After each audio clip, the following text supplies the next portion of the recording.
big difference is scoring, I think, the ability to get out of trouble and keep your score down. Paul, and 2 pars on the first 2 holes were something to behold.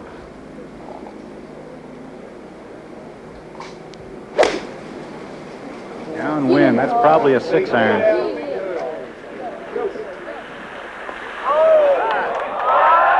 How about a 1? 10. How about a 1? Woo!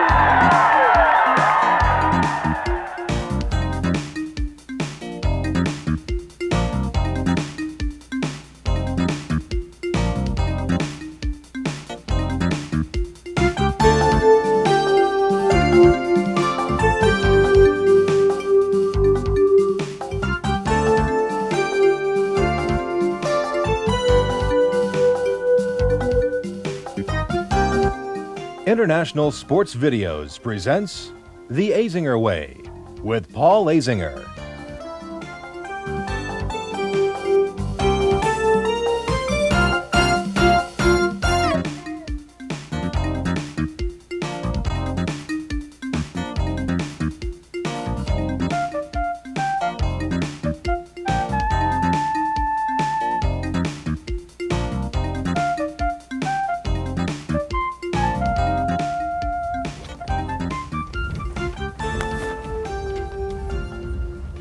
Looks pretty good. How you doing, John? Hey, Paul, how are you? Good. Good to see you. Welcome to Lake Nona. Great. It's great What to a be day, here. huh? Beautiful. This is great. Yeah. Well, I was practicing that wedge because, you know, that's the one that saves the shots. Well, I know. I think it's the foundation where really the golf swing is built. Is what, of course, is what you taught me. And you know, I came over here for 2 reasons today. Number one, I guess, is I'd like to go over the fundamentals of golf again. Not just for my benefit, but for the amateurs and mostly the ones I play with. You know, every week that I play in a golf tournament, a PGA Tour event, I play with amateurs on Wednesday. And a lot of them seem to be unsure of what the fundamentals are, I guess, and seem to be having trouble hitting the ball correctly. And also, I think we can discuss a little bit about some practice techniques. So, what are the most important fundamentals, and what are the fundamentals? Well, to go back a step, you know, when you said that you wanted to help your amateurs, one reason they play in pro-ams is to maybe possibly get a little tip. Right. And so the fact that you're willing to do that is very good. And, you know, the fundamentals haven't changed since golf was designed. The grip, the stance, position of the club at the top. And I'm sure that you've seen all variations of those 3 fundamentals with some of your playing partners. Well, I know that grips vary. Yeah, I tend to hold the grip in what is considered a stronger position, and I see some people holding it in a weaker position. Is it true that as long as the palms are facing each other, that fundamentally your grip is okay, or is that not always the case? I don't think that's the case at all. I could have my palms together like this, and I couldn't hit the ball. Right. I want my palms together where I feel like that my left arm is in a relaxed position, which it hangs more to the right than it does. Which is open. the natural position. That's the natural position, that's right. And if I get my left hand on correctly, then face the palms, I've got a good grip. What about grip pressure and Oh, grip well, intention? that's so critical, because if there's only 3 places you hold the golf club in the left hand. That's the little finger, ring finger, and middle finger. The other 2 fingers are support, okay? And in the right hand, when the right hand's put on with the overlapping grip, then I like to feel like it's in the trigger finger. So the grip it should be light, so the golf club can swing. Well, how light? Well, you know, I really believe at the top of my backswing you could probably pull the club out of my hand. But on the downswing, I will, obviously I'm gonna give it a little tug, but I think that's something that's subconscious. Tightens naturally. Naturally. So then, you know, if I were driving home tonight from the golf course and I held the steering wheel as tight as most people hold a golf club, then my hands would be numb by the time I got to where I was going. You might even have a wreck. So obviously, you know, what would you liken the golf grip to? Holding a steering wheel? I mean, you obviously don't put a death grip on a steering wheel. The reason you would ever hold a steering wheel tight is the first time you drove, you were petrified. It's a fear of failure. Right. But now you could probably go down an interstate with one finger. I wouldn't want you to do it, but you have the confidence that in your automobile and your ability to control it. So if you can ever get a nice light grip and trust your golf swing, then you can control the club head just like an automobile. Okay, so then you believe a good light grip is critical. I think it's probably the most important thing. The grip obviously is the most important of the three because that's the only thing we've got control of the club head with. Okay. Well, now what about the stance? The stance should never be wider than your normal walking pace. I've never understood whether it should be shoulder, when they say shoulder width, whether it's the inside of my feet or the outside. So I know that when I'm walking, I'm on balance. I'm not pacing off a football field. I'm just walking at a normal strolling pace. Then that way, that's my driver's stance. And the stance gets narrower as the clubs get shorter. The shorter the golf club, the closer your heels or Right. toes will be together. And you should take a natural stance, just something that's comfortable. You want to feel free to move your knees and your hips and your ankles simultaneously. Okay. Now, of course, you talk about the position at the top of the swing as being one of the three fundamentals. I know what the position at the top is, but I don't think most folks do. Well, the position at the top is, there again, another natural position. And my wrist cock up and down, which is the strongest position. If this club weighed more, I could lift it up much easier here than I could around to the side because the weight of the club would start to tilt. So I always want to cock my wrist to where I feel like I'm under the club so the club can be in a vertical attitude. Well, if my wrist is cocked to the side, the club is what I call laid off. Okay. And a laid off golf club means you have to swing over the top of the ball. This is obviously the strongest position you're in. Absolutely. If I wanted to push you over or something, I'd push you over this way. I wouldn't push you over You got, like that. if you were going to push me, that's the way I'd like for you to do it. Okay. Now let's get back to the tension and how tight we should hold a golf club. Can't you liken the grip pressure to the way a baseball player? Absolutely. He just has got it in his fingers, and I'm sure he's not gripping the seams. And he controls the power and his arm whip with his lower body. Right, and a basketball player has the ball in his hands lightly, and Right. he's got that nice finger roll when he shoots the shot. So but he's propelling his arm and hand with his lower body. He's not doing it just all arm. Okay. Now, this may not be one of the three fundamentals, but I know it's one of the most important aspects of your teaching, and it's the turn. And you talk a lot about the lower body turn. Well, it's just that it's all linked together. The lower body is what I feel like controls the whole golf swing. It's a level turn as if I was sitting on a desk chair, a swivel chair, on a pivot. And I don't want to ever come up out of my chair. I want to turn level. If my hips turn level, my shoulders are going to turn level. Okay. If my shoulders dip, my hips are going to dip. And that's no good. Well, I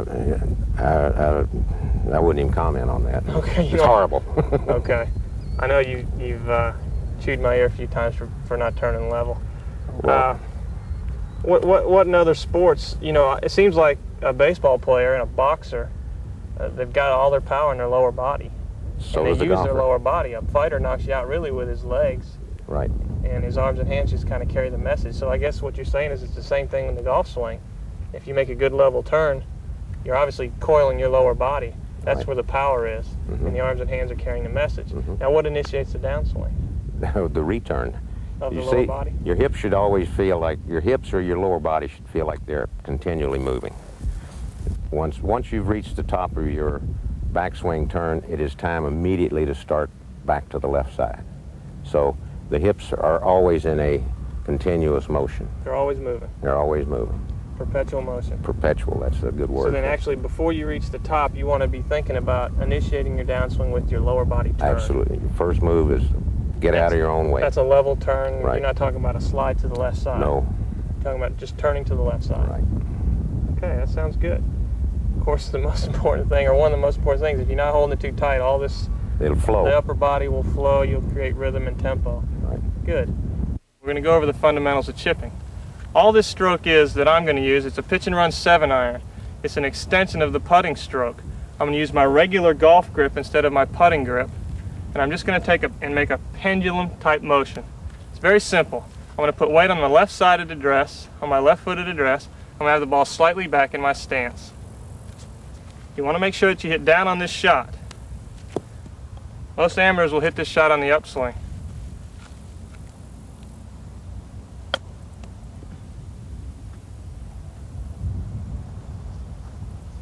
You want to take enough club that you can land this ball on the green.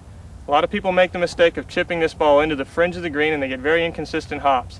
If you take the club that will allow you to fly it on the green and it's different for everybody, then you can eliminate one variable. A good chipping stroke should also be a pendulum type motion. Use your normal golfing grip. I suggest in your stance that it be slightly open with weight on your left side. When you swing the club away, use very little wrist cock and make sure that the head of the club goes back low.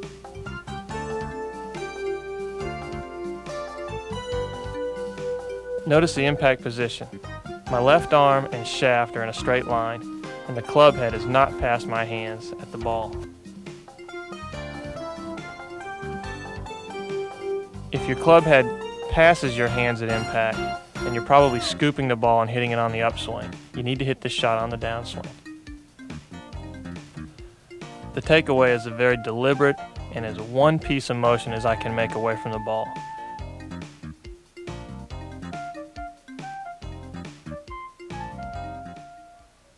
The pitching wedge is probably the most versatile club in the bag. You can use it around the green, you can use it from 20 yards out, and you can use it from over 100 yards out if you want to. Right now we're 100 yards away from the hole. I've learned to control this shot and this distance with my lower body. I have very passive hands and passive arms. I just let them swing, but I let my lower body control the distance of this shot.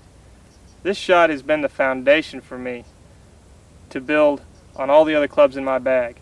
This is where I've learned tempo and rhythm. This is where I learned how to feel my footwork. This is where I learned what a good loose grip was and good loose arms are. It's the most important club in the bag because it is so versatile. This is where you do most of your scoring.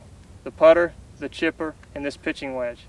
I'm going to do a little bit of my pre-shot routine right now. I'm going to show you how to set up consistently every time. First of all, you want to get a couple steps behind the ball. You want to look at your target and visualize the trajectory you want to hit this shot on. As you approach the ball, continue to look at the target. Set the club down behind the ball and try to line it up at the flag. And as you look at the target, plant your left foot. This gets your ball position exactly where it needs to be. For me, it's slightly behind the center of my stance. I want some weight on my left side of the dress, and I want to control this shot with my lower body. My hips will initiate the backswing, and they will initiate the downswing. If I want to hit this 100 yards, I speed my hips up. If I want to hit it 50 yards, I won't use my hips quite as much. You have to hit enough of these shots to develop the right amount of hip speed so that you can control your distance. This is the most repeatable action in the bag. It's so much easier under pressure to repeat your hips than it is your arms and hands. You don't hit this shot with your hands, you hit it with your lower body. Let me demonstrate.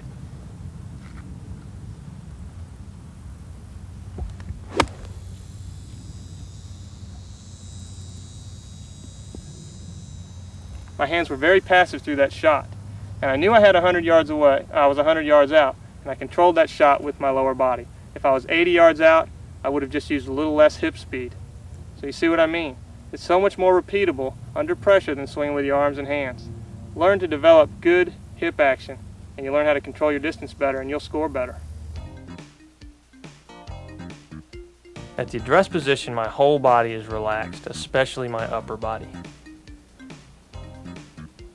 I start the club back with my lower body turning to the right.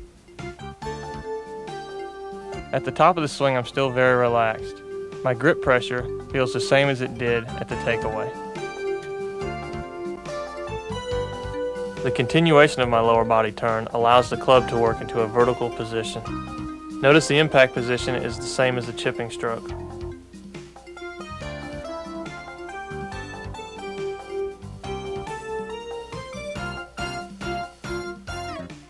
I get the feeling of trying to leave my club at the top when I initiate the downswing with my hips. This creates the desired pause at the top. I imagine when I'm swinging that I'm turning in a barrel If I slide back or through, I'll hit the sides of the barrel and tip over and fall down.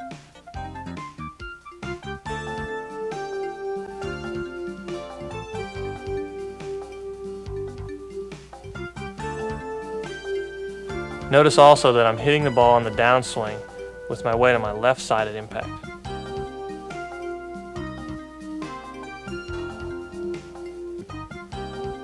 Here I am demonstrating what I see as the most common fault most amateurs make when trying to hit a wedge.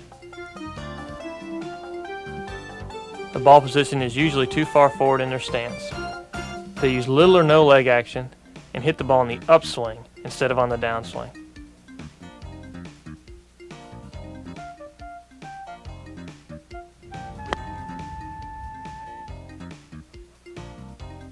By using my upper body at the start of the downswing instead of my lower body, I have virtually fired and fallen back. As you can see, I am now on my right side at impact.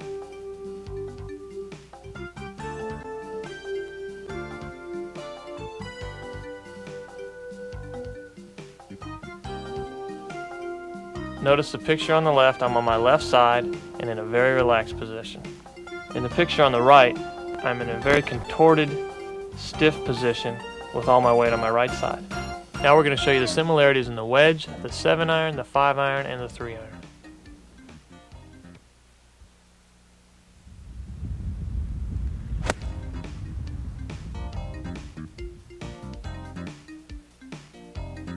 As John said in the beginning, the 7-iron is the middle iron, and the ball should be positioned in the middle of your stance. Like the wedge, I have about 60% of my weight on my left side at address. Equally as important, my shoulders, arms, and hands are very relaxed at address. I can't stress enough how important it is to have a light grip.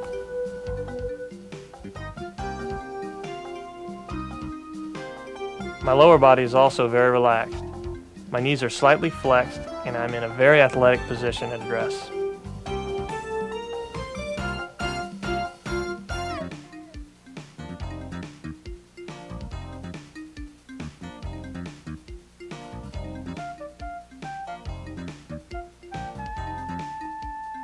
As I begin the swing, my club head, my hands, and my hips all start at the same time.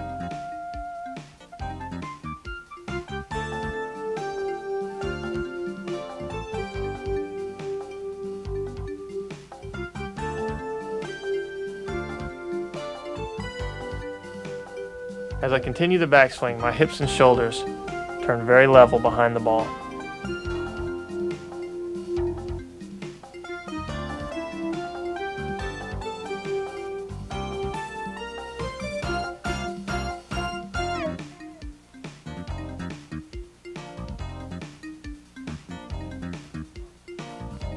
As John has taught me, the downswing is initiated with a level turn of my hips to the left. As everything continues to turn to the left, I've reached impact position with my hands slightly ahead of the ball. The follow-through is a result of the centrifugal motion of the downswing.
With the 5-iron, the swing is virtually the same as the 7-iron. The only difference here is that my ball position has moved an inch closer to my left heel at address because the 5-iron is an inch longer than my 7-iron.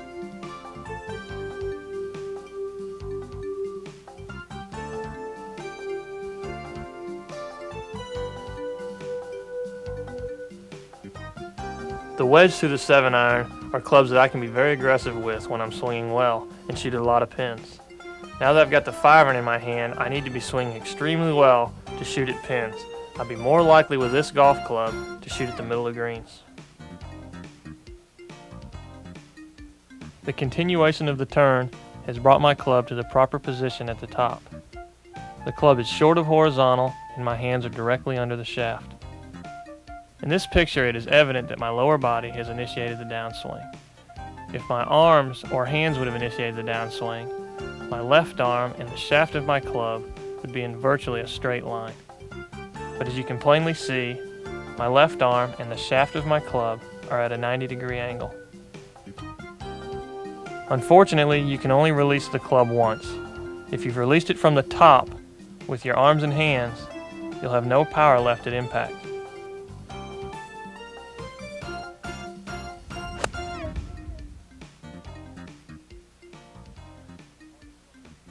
The 3-iron is one of the hardest clubs in the bag to hit. It is critical that you stay relaxed at address with this golf club. The address position with the 3-iron is the same as the address position I used with the 7 and the 5-iron, except I have moved the ball 1 inch closer to my left heel than I had it with my 5-iron.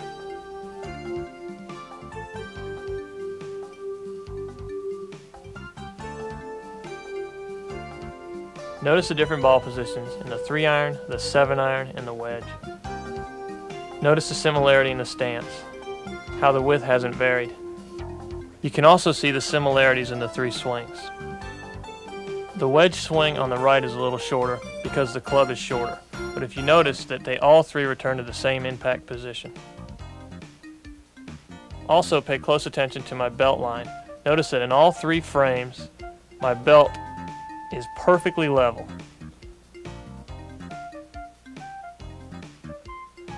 Even for an accomplished player, a 3-iron is a hard club to hit, and as a rule, I usually aim at the middle of the green.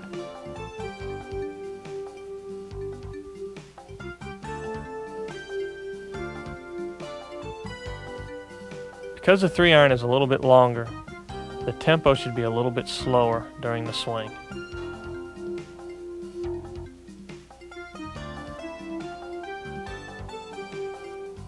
In this bad 3-iron swing that I'm demonstrating, I've gripped the club extremely tight. I've thrown the club from the top with my arms and hands instead of initiating the downswing with my lower body, and I've tried to hit it on the upswing to simulate what I see most amateurs do.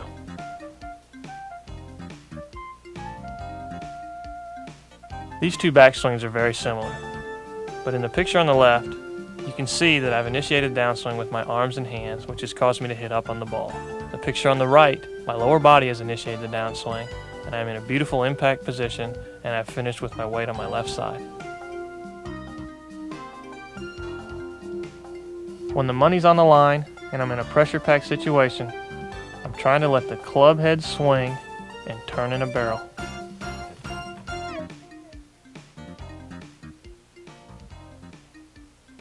I realize that most of you don't get to practice nearly as much as you'd like, but quantity practice time doesn't necessarily mean you're going to improve.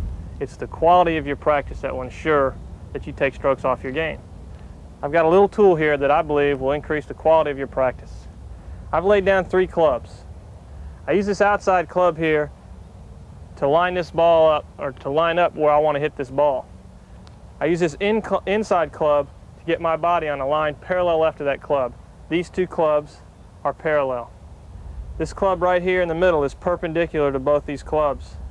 And this is the club I use to check my ball position. When you don't get to play much, it's your stance and your ball position that are usually messed up. And this is how you can check it. If I want to hit a driver, I put my heel up against this club right here with the ball right on the end of it. And I know that I want to hit this driver with the ball position just off the heel. So I'm in perfect position. I also know that if I want to hit a 7-iron, I've got to have the ball in the center of my stance. So all I do is I just move my stance till I got this shaft in the middle of my stance. And now for this wedge, I know that I need to be slightly behind the center of my stance with my ball position. And all I've got to do is hit it.